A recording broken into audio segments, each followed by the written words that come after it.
सोलापूर लोकसभा मतदारसंघातील काँग्रेसचे उमेदवार प्रणितीताई शिंदे यांच्या प्रचार दौऱ्यानिमित्त काँग्रेसचे युवा नेते राहुल गांधी हे आज सोलापूरमध्ये आले असताना त्यांनी भाजप सरकारांवर मोठ्या प्रमाणामध्ये टीका केली. भाजप सरकार हे खोटारडे सरकार आहे. मोदी सरकारने आजपर्यंत दिलेले एकही आश्वासन वचनपूर्ती त्यांनी पूर्ण केली नाही.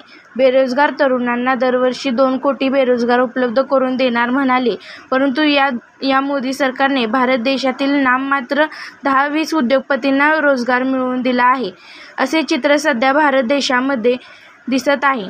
एकूण लोकसंख्येच्या 70% लोकांची संपत्ती या नाममात्र 20 उद्योगपतींची संपत्ती ही एक आहे.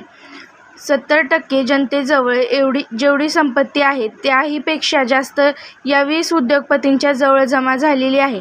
मोदींनी या आदरणीय अंबानी यासारख्या उद्योगपतींनाच जगवायचे आहे आणि मोठे करायचे आहे असे ठरवले आहे, असे राहुल गांधी म्हणाले.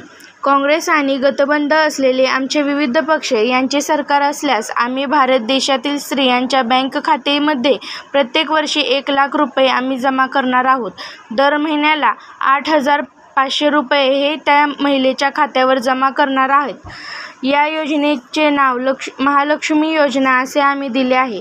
देशातील बेरोजगार तरुणांना पदवीधर झाल्यानंतर 36 वर्ष त्यांच्या हाताला काम देण्याचे आम्ही नियोजन केले आहे. विविध कंपन्या, विविध सरकारी शासकीय ऑफिसेस मधून त्याचप्रमाणे खाजगी क्षेत्रामधून कारखानदार कारखान्याच्या मधून त्यांच्या हाताला बेरोजगार मिळवून देण्याचे आम्ही नियोजन केले आहे.